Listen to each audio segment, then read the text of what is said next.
When Alan Shearer criticised the man lad about for kicking Robin Van Persie in the head, what did you make of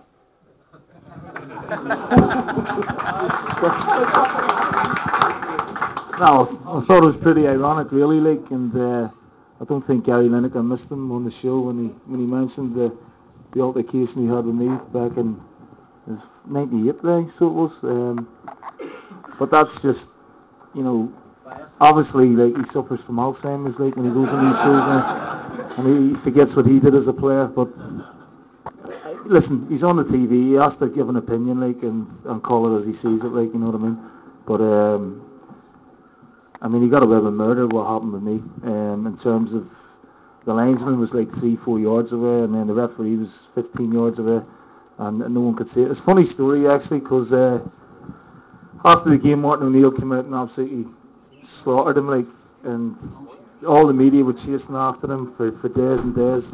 And then all of a sudden there's this sort of groundswell of support for Shearer. You know, people like Glenn Hoddle, he was England manager, saying it was an accident. Like, well, he wasn't freaking there, like, you know what I mean? So I don't know how he'd know. Then Tony Banks, the Minister of Sport, came out and said I was a complete accident. So in the end, myself and Martin were thinking that we were the guilty party. You know, there was such a groundswell in terms of support for Shearer. So I got a phone call from the PFA about a week later. He was up for a hearing, and he came out and said if he got banned, he wouldn't go to the World Cup. Like. So the PFA rang me. Guy Gordon Sealy, he's the head of the PFA, and the PFA sort of protect the players, and they did it with me in the past over a couple of things. So he rings me up and says, "Look, Neil, would you be prepared to speak on behalf of Alan?" And I said, "Well, yeah, but you know what? I think I should at least get a phone call from him to ask him himself." And so no sooner to put the phone down than 2 minutes later, Shearer rings me, and he said, "Neil," he said, "yeah, it's Alan Shearer here." I said, "I was waiting on your call." He said, "Would you be prepared to come and speak on my behalf?" And I said, "Well, yeah." I said, "But if the shoe was on the other foot, would you do the same thing for me?" And he said, "Well, I'd like to think so." And I said, "Okay." So we went up there here at Hillsborough, and we was in there with Shearer, his agent, and I had a couple of mates up from Leicester, and we're sitting in this room, and his agent was a complete tosser, right? Absolutely loved himself, and he was just dripping with money, like. And he says to me, "Yeah, I've only got 5 clients." And I said, "Well, that's not very many." He says, "Yeah, Alan Shearer, David Platt, David Beckham, Michael Owen, and Dwight York."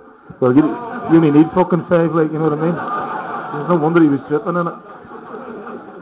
So Shearer got called in, and he was in there for like 2.5, 3 hours, and then they called me in, and it was like a committee of 4 or 5 English FA people who are so far out of touch with the game. It's incredible. Like, you know, they just can't wait till the dinner bell goes. And they showed the angle from where everyone saw it, but then they showed it at ground level as well, and it looked even worse. You could see Kenny Dalglish coming out with his hands on his head. He was manager at Newcastle at the time. So they started asking me questions like, "How did you feel? Did it hurt?" I mean, he's just fucking beating me right in the head. You know what I mean? I says, "Well, yeah." He says, "Were you angry?"